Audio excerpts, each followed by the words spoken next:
আসসালামু আলাইকুম, কেমন আছেন সবাই? আশা করি সবাই ভালো আছেন। তো জীবন থেকে নেয়া এপিসোডের আজকে পঞ্চম পর্ব।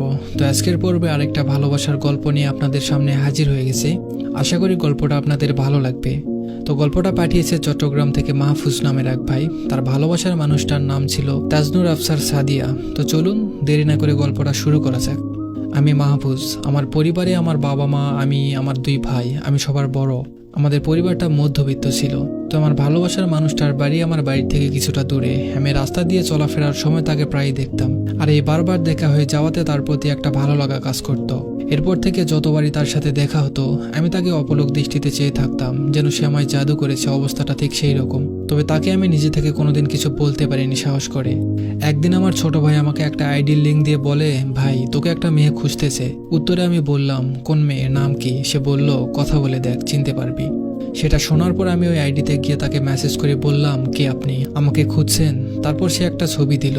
আমি তা দেখে অবাক হয়ে গেলাম, কিছুক্ষণের জন্য নিস্তব্ধ হয়ে গেলাম। তাকে জিজ্ঞেস করলাম, আপনি আমাকে কি জন্য খুঁজছিলেন? উত্তরে বলল, আপনি আমার দিকে অমন করে চেয়ে থাকেন কেন? আমি উত্তরে বললাম, আপনাকে আমি অনেক পছন্দ করি, আর আপনার চেহারাটা অনেক মায়াবী, তাই দেখে চোখ ফেরাতে পারি না।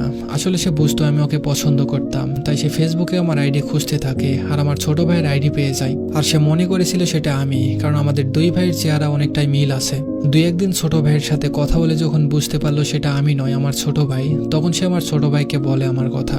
এভাবে তার সাথে অনেকক্ষণ কথা বলার পর সে আমাকে জিজ্ঞেস করলো, আচ্ছা আপনি কি আমার সম্পর্কে কিছু জানেন? আমি উত্তরে বললাম, আমি আপনার সম্পর্কে কিছুই জানি না, কখনো জানার চেষ্টাও করিনি। সে আমাকে হঠাৎ করে বলল, আমি বিবাহিত, আমার একটা সন্তান আছে। সেটা শোনার পর আমার মুখ দিয়ে আর কোনো কথা আসছিল না। কিছুক্ষণ চুপ থাকলাম।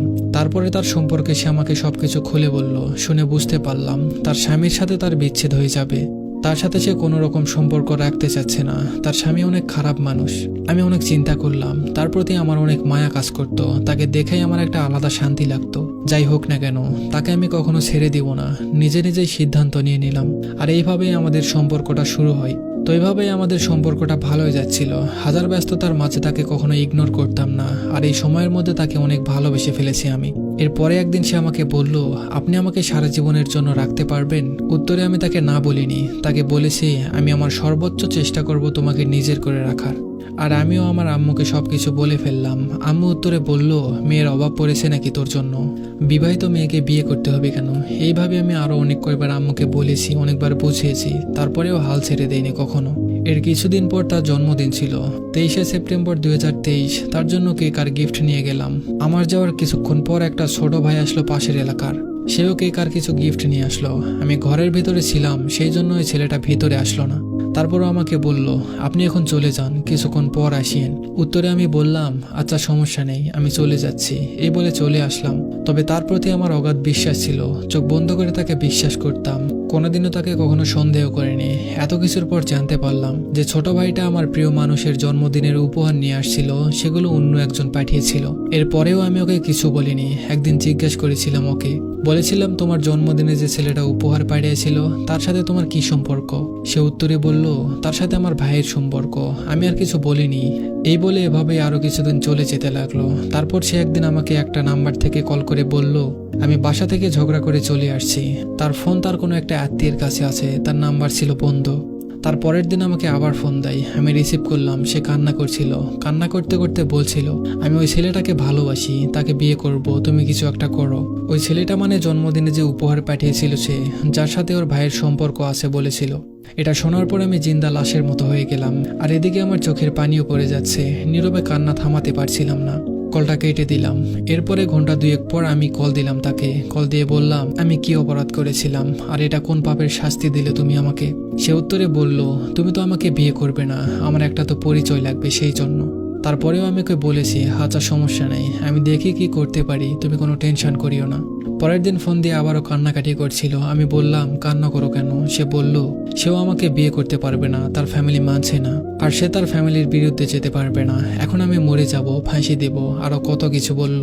আমি বললাম, তুমি শান্ত হও, তুমি আমার সাথে কাল দেখা করো। পরের দিন তার সাথে দেখা করতে একটা পার্কে গেলাম। অনেক বোঝালাম যে তুমি ভেঙে পড়ো না, আমি আসি তো। আমি তো এখনো মরে যাইনি, তুমি উন্মুক্ত স্কুলে ভর্তি হয়ে যাও, সব খরচ আমিই দেব। এইরকম করে অনেক সান্ত্বনা দিলাম, সে মেনে নিল। পরের দিন তার বাসায় চলে আসছিল সে। এত কিছুর পরেও তাকে ক্ষমা করে দিয়ে তাকে আগলে রাখলাম, ছেড়ে দিলাম না। রাগ তো থেকেই গিয়েছিল তার উপর আমার। তারপর তাকে আগের মতোই ভালোবেসে যাচ্ছিলাম। তার করা সব ভুল মাফ করে দিলাম, আর সবকিছু আগের মতোই চলতে লাগলো। তো 5-6 মাস পর ওই ছেলেটা বিদেশ থেকে আসলো, মানে ওর বর্তমান স্বামী। সে ছেলেটা 2 মাস দেশে থেকেছে। সে একটা রাতে আমার মাথায় হাত রেখে বলেছিল সে কোনোদিনও তার সাথে সম্পর্ক বা যোগাযোগ করবে না, আর কোনো পুরুষের সাথে কথাও বলবে না। তার প্রতি বিশ্বাসটা একটু নড়বড়ে হয়েছে ঠিকই, তবে আগের মতোই তার প্রতি মায়া ভালোবাসা কোনোটাই কমেনি। ঠিক আগের মতোই শুরু করলাম, আর এভাবেই চলছিল। ওই ছেলেটাও বিদেশ চলে যায় 1 মাসের মধ্যে। হঠাৎ সে আমাকে একটু ইগনোর করা শুরু করলো আবার। আমারও তার উপর সন্দেহটা আরো বেড়ে যাচ্ছিল। তার মধ্যে বেশ কয়েকবার জিজ্ঞেসও করেছিলাম, বলেছিলাম তুমি আমাকে আবার ঠকাচ্ছ না তো? সে আমাকে উল্টো মেজাজ দেখাতো। আমার সাথে ভিডিও কলে থাকা অবস্থায় সে মেসেজ করত। আমি তার চোখ দেখেই বুঝতে পারতাম সে মেসেজ করতেছে। এভাবে কত হাজারবার জিজ্ঞেস করতাম কার সাথে মেসেজ করো, সে বলল বান্ধবীর সাথে। ফোনে থাকা অবস্থায় অনেকবার কলও আসতো, আমি জিজ্ঞেস করতাম কে কল দিয়েছে। তার একটা বেস্ট ফ্রেন্ড ছিল, মেয়ে বান্ধবী, নাম ছিল মুক্তা। সে উত্তরে বলতো তার বান্ধবী কল দিচ্ছিল। এভাবেই চলতে চলতে আমার ধৈর্যের সীমার থাকলো না। বহুবার সাবধানও করে দিছি আমার সাথে উল্টাপাল্টা কিছু করিও না, আমি আর মেনে নিব না। এভাবে অনেকবার রাগ করে ফোন কেটে দিলাম, আমি কলও দিতাম না অনেকক্ষণ ধরে। সেও দেখে আগের মতো আমি রাগ করে ফোন কেটে দিলে যেভাবে ফোন দিত একটার পর একটা, এখন সে আর দেয় না। আমি রাগ করে ফোন কেটে দিলে সে হয়তো সুযোগ পেত, যে সুযোগটা সে খুঁজছিল। তাই আমিও বুঝে শুনে ইচ্ছে করে তাকে সুযোগটা দিতাম। তার পরের দিন সন্ধ্যায় কথা বলতেছিলাম ভিডিও কলে। কথা বলা অবস্থায় তাকে কে যেন কল দিল, আমি ফোন কেটে দিলাম। কিছুক্ষণ পর সে আবার কল দিচ্ছে আমাকে। আমি জিজ্ঞেস করলাম কে কল দিচ্ছে তোমায়? সে বলল তার আঙ্কেল কল দিচ্ছে। আমি বললাম দেখি আমাকে স্ক্রিনশট দাও, আমি দেখবো। সে কোনো মতেই দিতে রাজি হলো না, কথা ঘোরানোর চেষ্টা করছিল অনেক। আমি রাগ করে ফোন কেটে দিলাম। দোকানে গিয়ে তাকে যে সিমটা দিয়েছিলাম সেটা উঠিয়ে ফেলি। তারপরে আমি তার সবকিছু আমার ফোনে লগ ইন করি। ফেসবুক মেসেঞ্জার যখন লগ ইন করলাম তখন পুরো কাহিনীটা আমার চোখের সামনে এসে পড়লো। একে একে সব মেসেজগুলো পড়ছিলাম। তখন আমি খাবার টেবিলে ছিলাম। মেসেজগুলো দেখে আর খাবার ভিতরে যাচ্ছিল না। উঠে পড়লাম খাবার টেবিল থেকে, রুমে আসলাম। রুমের দরজা বন্ধ করে দিলাম, আবার হুট করে আম্মু এসে দেখে ফেলবে তাই। সবকিছু আমার কাছে এখন আয়নার মতো পরিষ্কার। আর কিছু দেখারও বাকি ছিল না আমার, আর বোঝারও। যার সাথে নতুন করে সম্পর্কে জড়িয়েছে ছেলেটার নাম খোরশেদ। দেখতে আমার থেকেও বেশ হ্যান্ডসাম, সুন্দর, টাকা পয়সাওয়ালা। এত অল্প দিনের রিলেশনের মধ্যেও 2-3 বার দেখা করে ফেলেছে তারা। আর এই সবকিছু জানার পরে তাকে সবকিছু বললাম, দেখালামও সবকিছু। সে আগের মতোই নাটক করে কান্না শুরু করলো, তার ভুল হয়েছে, এই হয়েছে, ইত্যাদি ইত্যাদি। আমি ওকে বললাম বিশ্বাস করো, যদি আত্মহত্যা মহাপাপ না হতো তাহলে এগুলো দেখার পর নিজের জীবনটা তোমার সামনে দিয়ে দিতাম আমি, তারপরও যদি তুমি খুশি হতে। সবশেষে তাকে বললাম ভালো থেকো তুমি, তার সাথে হাসি খুশি সুখে থাকো। আমার পক্ষে সম্ভব না।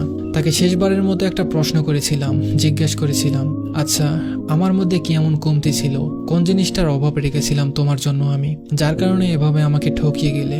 আমার প্রশ্নের কোনো উত্তর ছিল না তার কাছে। সে আমাকে 1 বার নয়, 2 বার নয়, বারবার, বহুবার, বহু রূপে ঠকিয়েছে। আমি তাকে কোনোদিনও ক্ষমা করব না। যদি বলেন এটা আমার শেষ নিঃশ্বাস, অন্তত এখন হলেও তাকে ক্ষমা করো। তারপরেও আমার উত্তর হবে না, তার মতো ভালোবাসার মানুষ কারো জীবনে না আসুক। তো এই ছিল আজকের আমাদের গল্প। আশা করি গল্পটা আপনাদের ভালো লেগেছে। মানুষ যে কতভাবে কত রূপে ঠকাতে পারে, এই গল্পগুলো না শুনলে আমরা বুঝতেই পারতাম না। এই গল্পগুলো শেয়ার করার একটাই উদ্দেশ্য হলো আপনারা যাতে কিছু বুঝতে পারেন, যাতে ভুল মানুষের কাছে গিয়ে না ঠকেন।